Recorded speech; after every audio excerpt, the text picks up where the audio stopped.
Hoje a gente vai mergulhar no caso de uma menina que foi para a escola dominical e desapareceu sem deixar rastro.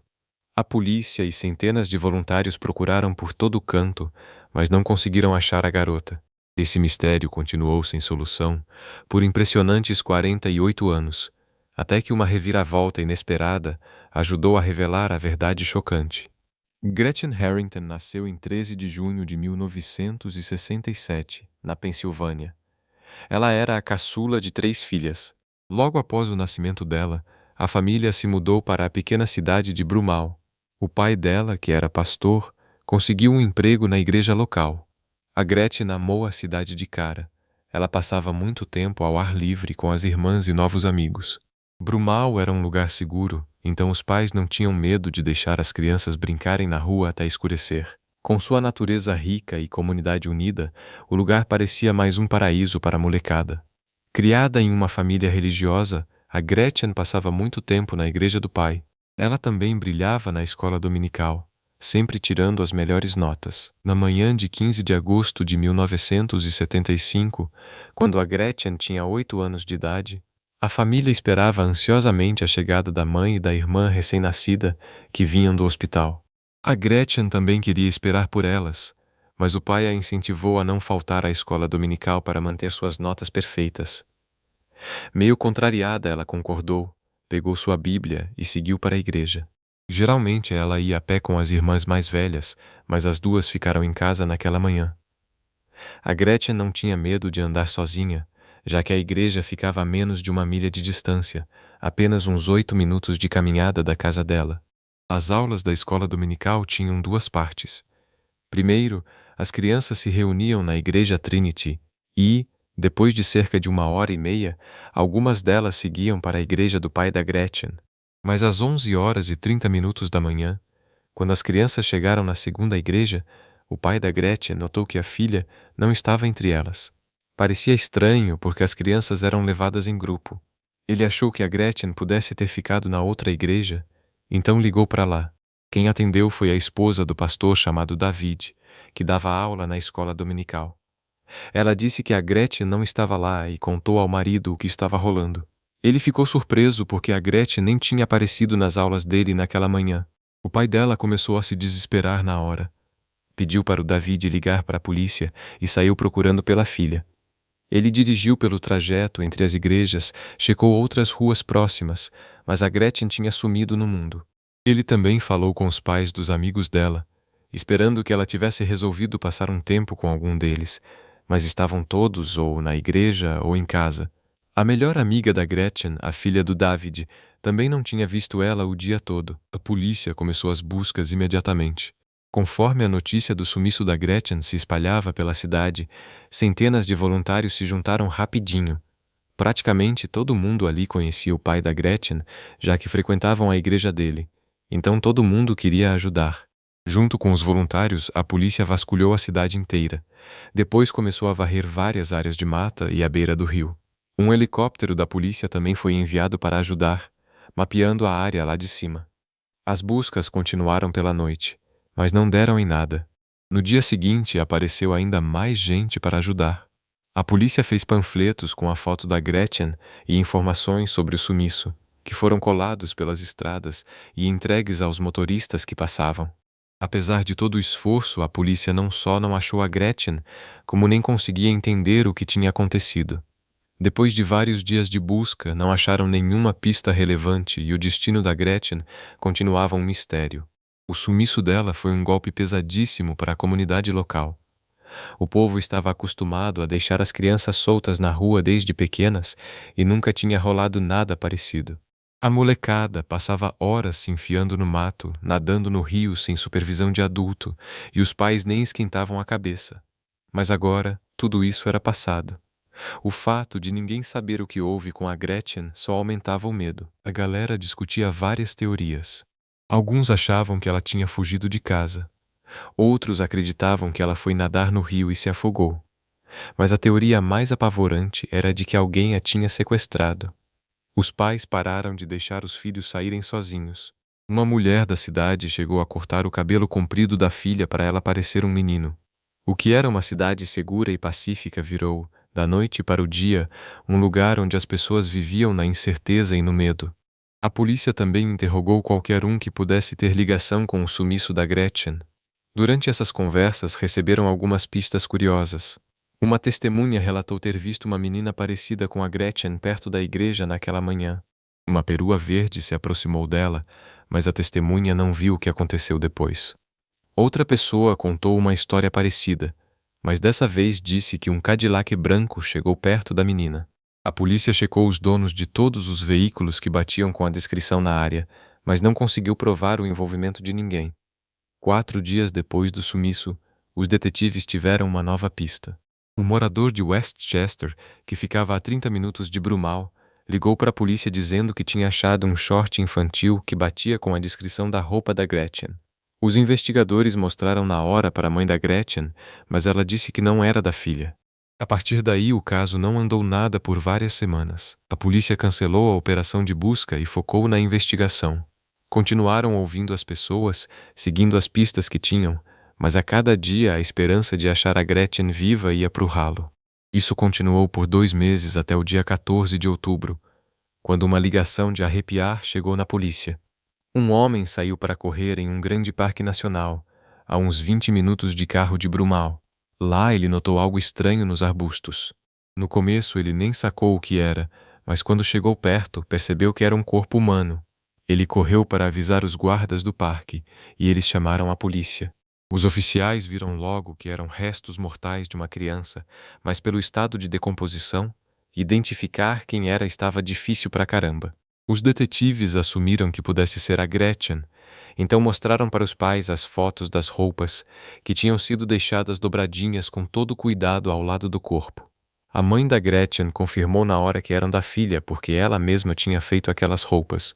Logo, os peritos confirmaram que era mesmo a Gretchen comparando com os registros odontológicos.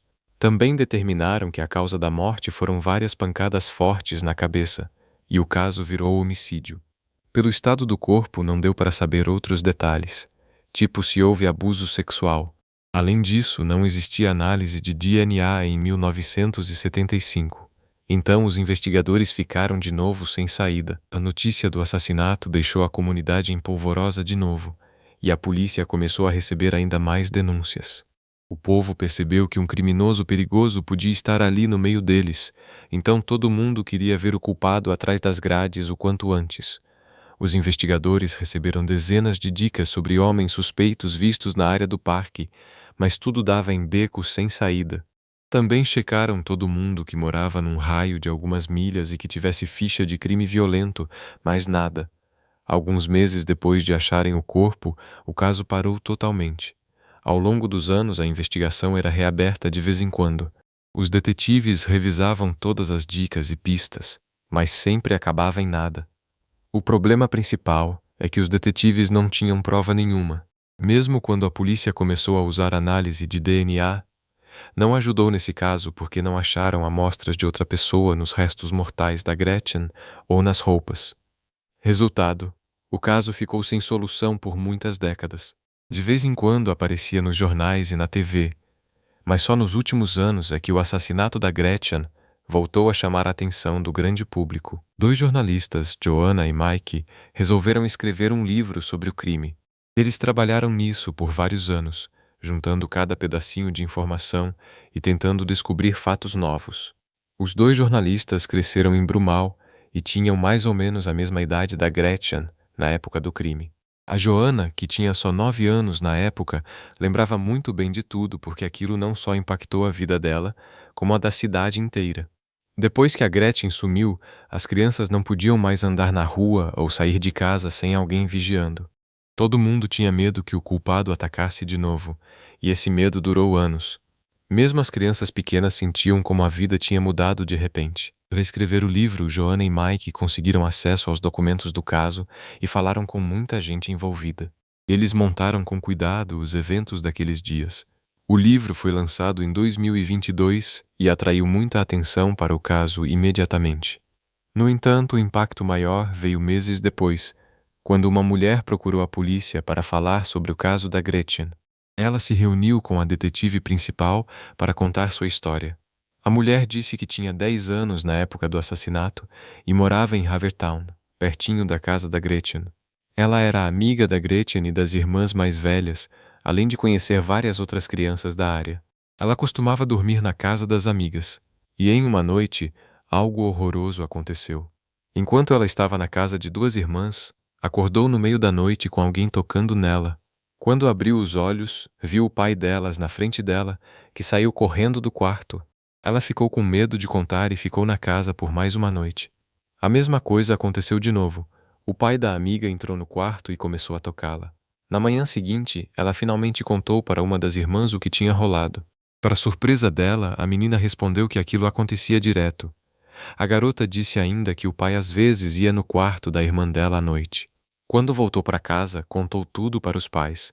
Só que, em vez de irem à polícia, eles simplesmente proibiram a menina de visitar a casa da amiga.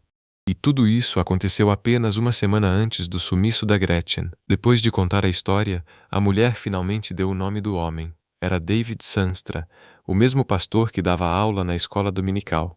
Mas a história não acabava aí.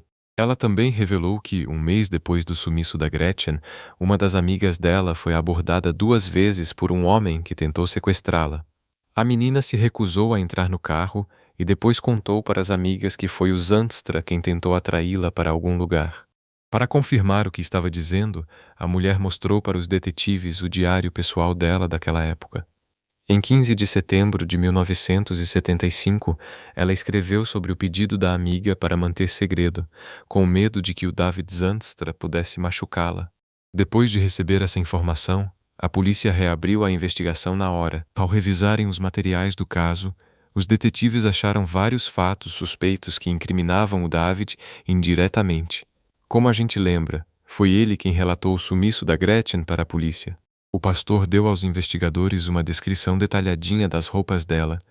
Um short azul escuro com zíper e botões na frente e bolsos sem zíper ou botões. Ele também mencionou que ela usava uma blusa branca com o cabelo em tranças. Ao mesmo tempo, ele alegava que não tinha visto a Gretchen naquele dia. Isso levantou uma pergunta óbvia. Como é que ele sabia a roupa que ela estava usando naquela manhã?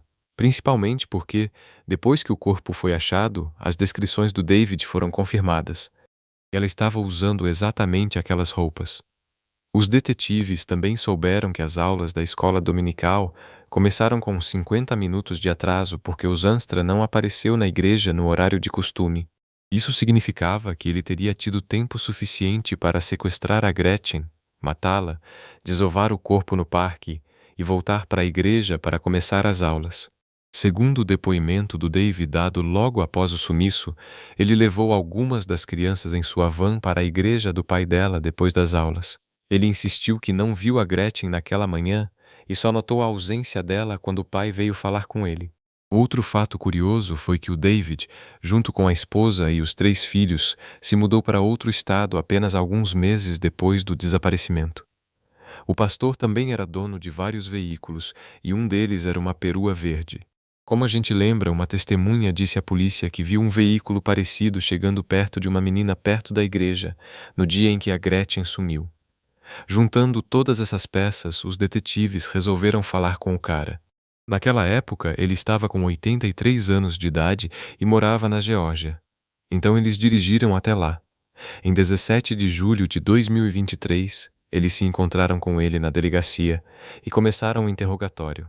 Quando Zanstra percebeu que os detetives suspeitavam dele por assassinato, começou a negar tudo, perguntando o que exatamente eles tinham contra ele. Eles disseram que tinham o depoimento de uma mulher em quem ele tinha tocado durante uma noite na casa dele, além da história sobre ele abusar das próprias filhas. Ao ouvir isso, o David ficou em choque e logo em seguida o comportamento dele mudou totalmente. Percebendo que seus segredos sujos tinham vindo à tona, ele parou de negar. E 48 anos depois do crime, ele começou a falar. Segundo o relato dele, naquela manhã, ele dirigiu até a igreja do pai da Gretchen em sua perua verde e viu a menina saindo de casa. Esperou até não ter nenhuma testemunha por perto, chegou nela e ofereceu uma carona. Sem hesitar, a Gretchen entrou no carro. Ela conhecia bem o David porque as famílias eram amigas e ela estava a caminho da aula dele. Mas em vez de levá-la para a igreja, ele a levou para uma área isolada do parque, parou o carro e mandou ela se despir. A Gretchen se recusou e disse que queria ir para casa. Então o Zanstra deu várias pancadas na cabeça dela, fazendo com que ela perdesse a consciência. O pastor tirou a roupa dela, se satisfez e depois a levou para outro parque. Como não achou pulso nela, carregou o corpo para o mato e cobriu com galhos. Depois disso, o David voltou para a igreja para dar sua aula. Ao ouvirem a confissão, os policiais prenderam o Zanstra pelo assassinato da Gretchen e o extraditaram para a Pensilvânia. Ele foi colocado na cadeia esperando o julgamento. Mas para a polícia, isso era só o começo de uma investigação muito mais profunda. Considerando que o Zanstra tinha atacado pelo menos algumas meninas, os detetives acreditavam muito que deveria haver outras vítimas. A situação era piorada pelo fato de o homem ter trabalhado como pastor em várias cidades e estados diferentes por décadas. Então ele poderia ter cometido vários outros crimes. Na maior parte do tempo, ele trabalhava com crianças e era muito respeitado na sociedade, o que pode ter ajudado ele a escapar de qualquer suspeita. Mas agora, com a verdade aparecendo, os detetives pegaram a amostra de DNA dele e começaram a procurar batimentos em outros casos sem solução. Também olharam sumiços de meninas em cidades onde o Dave trabalhou. Infelizmente, não demorou muito para acharem a primeira ligação possível. Os investigadores logo deram de cara com o sumiço da Amanda Campbell, de 4 anos de idade, na Califórnia, que rolou em 1991.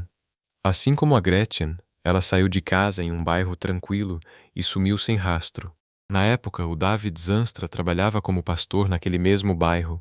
No momento, não há provas contra ele nesse caso, mas a polícia diz que tem várias semelhanças bizarras com o sequestro da Gretchen, e o pastor pode ser o mesmo culpado. Eles também continuam investigando o possível envolvimento dele em outros crimes. Como tudo isso está rolando agora mesmo, a gente pode descobrir muito mais nos próximos meses. Quanto ao julgamento pelo assassinato da Gretchen, ele ainda não começou.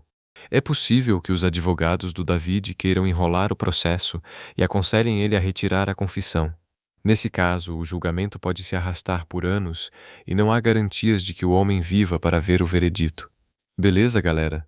Compartilhem o que vocês acham da história nos comentários e não esqueçam de deixar o like e se inscrever. Valeu por assistir.